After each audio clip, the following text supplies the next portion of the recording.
Se você tem 10 ou mais funcionários no seu negócio, sente que a sua empresa virou um caos, que ela está completamente desorganizada e você não tem mais tempo para sua família e para os amigos por conta disso, eu também já passei por essa situação. E provavelmente você está vivendo isso porque não tem uma execução inteligente.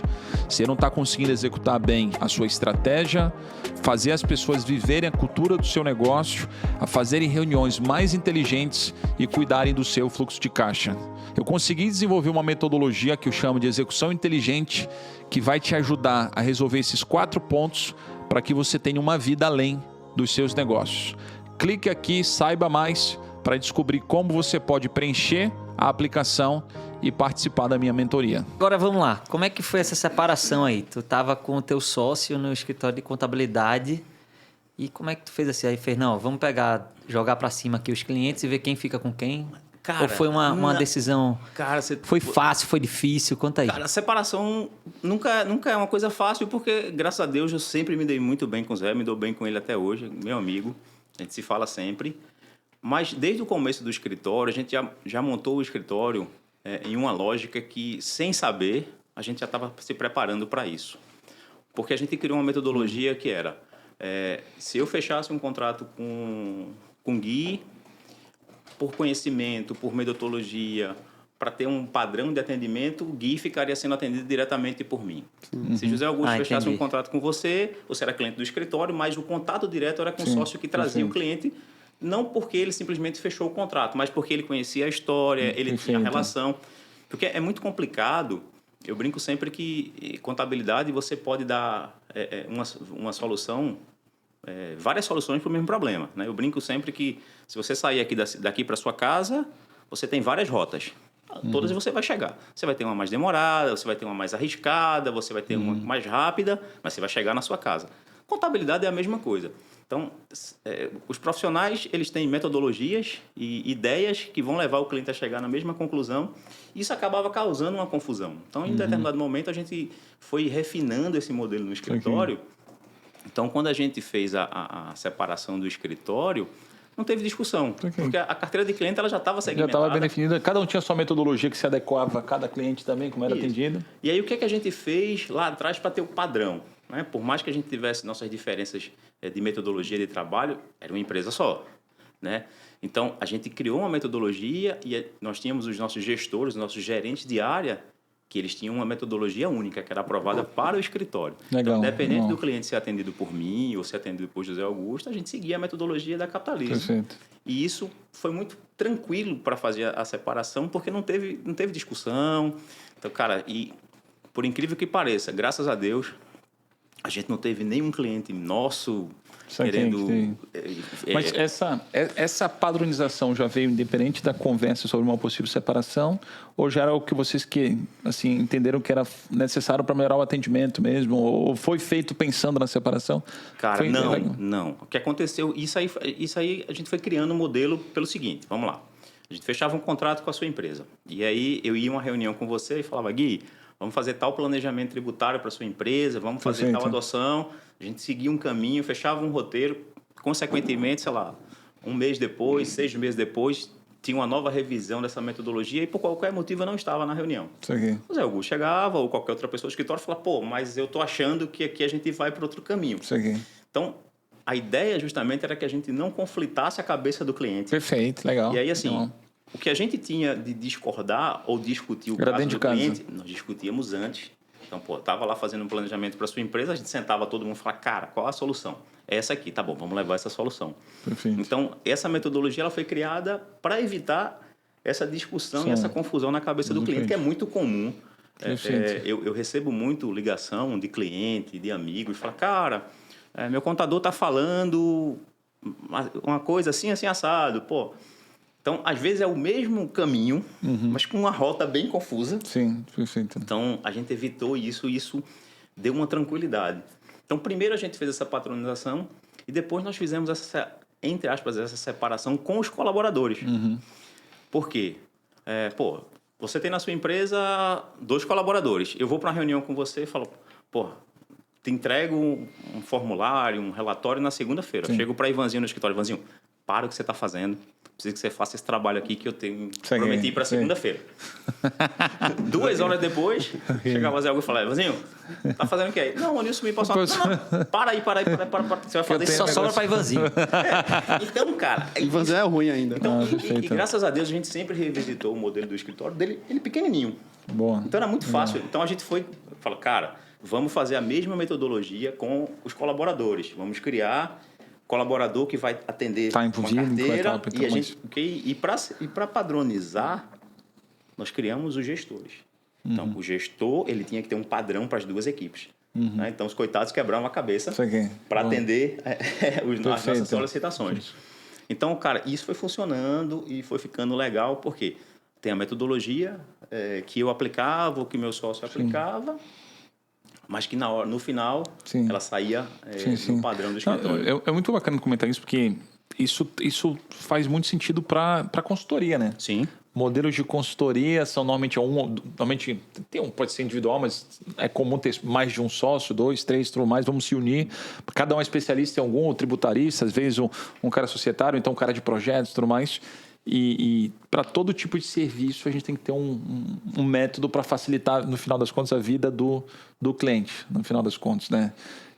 E uma coisa que eu peguei muito na tua história é que, pelo que eu entendi, os clientes não sentiram quase nenhum impacto dessa decisão de vocês, né? Vocês tiveram todo esse cuidado de construir, de solidificar e, na verdade, eu acredito até acho que até potencializou a satisfação deles, claro. Porque cada um começou a estar com o seu mercado, com o seu cliente, aplicando a sua metodologia e cada um, de novo, e aí tu foi, pós esse alinhamento, essa separação, tu começou isso em São Paulo, prospectando depois Recife. Vocês estão separados hoje geograficamente, ou por modelo de negócio, ou por indústria? Não. Desde o começo do escritório, nós já tínhamos as três linhas de serviço. A contabilidade, que é o carro-chefe, que nós começamos o escritório, a parte de consultoria e a parte de assessoria em processo de M&A, de compra e venda de empresa, que sempre foi o carro-chefe do nosso trabalho em São Paulo. Sempre foi uma área que eu atuei um pouco mais que o meu antigo sócio. E quando a gente separou o escritório, coincidentemente até 2017, nós não fazíamos contabilidade em São Paulo. A Capitalismo não fazia. O Zé Augusto teve um cliente por um tempo, mas não era... Eu, particularmente, era totalmente contra a fazer contabilidade em São Paulo, porque eu queria fazer só consultoria. Consequentemente, o honorário mais alto, por toda a complexidade da legislação. Né? Então, eu falo, cara, já é complicado a gente fazer contabilidade em Recife, né? Se a gente montar e pegar cliente em São Paulo. Só que nós começamos a fazer uma linha de serviço em São Paulo, que era no processo de assessoria em compra e venda de M&A, né, de compra e venda de empresa, que era organização da casa. Então, você quer fazer a venda da sua empresa? Então, vamos primeiro tem alguns parceiros lá, que são grandes advisors do segmento, que quando eles entravam na empresa para fazer o processo de organização, fazer o valuation da empresa, ele identificava que a empresa não tinha uma contabilidade segura para passar por uma auditoria, por uma diligência. E aí começaram a nos contratar para refazer 1 ano, 2 anos de contabilidade. Então, esse trabalho começou a ganhar escala e aí nós reprocessávamos 1 ano, 2 anos de contabilidade e quando esse trabalho ficava pronto, nós acabávamos conhecendo tão bem a empresa, porque a gente mergulhava tanto na empresa, que o proprietário falava, cara, agora você tem que ser meu contador. Porque, você fez aqui um trabalho que o meu advisor aqui está satisfeito, agora eu consigo enxergar meu EBITDA, agora eu tenho um número. E eu falava, não, cara, a gente faz contabilidade aqui em São Paulo, minha base é Recife. E a gente negou alguns trabalhos, até que em 2017, acho que foi 2017, nós fizemos um trabalho numa empresa de tecnologia, que eu falei, tecnologia, não tem ICMS, ISS, é serviço.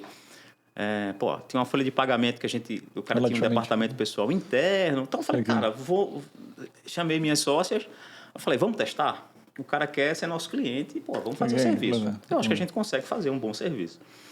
E aí, começamos a fazer contabilidade em São Paulo. Essa empresa é nossa cliente até hoje. Perfeito. Nosso primeiro cliente, é um cliente que eu uso sempre como referência. Sempre que eu tenho uma solicitação que o cliente lá, principalmente lá de São Paulo, pede uma referência, eu sempre dou esse cliente, porque ele sempre conta essa história, foi nosso primeiro cliente e tal. E hoje, cara, nós temos o escritório de São Paulo representando 30% do nosso faturamento na linha de serviço de contabilidade.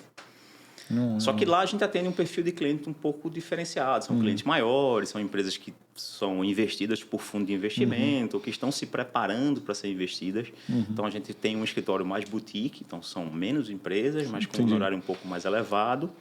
E aí com entregas mensais, em clientes auditados.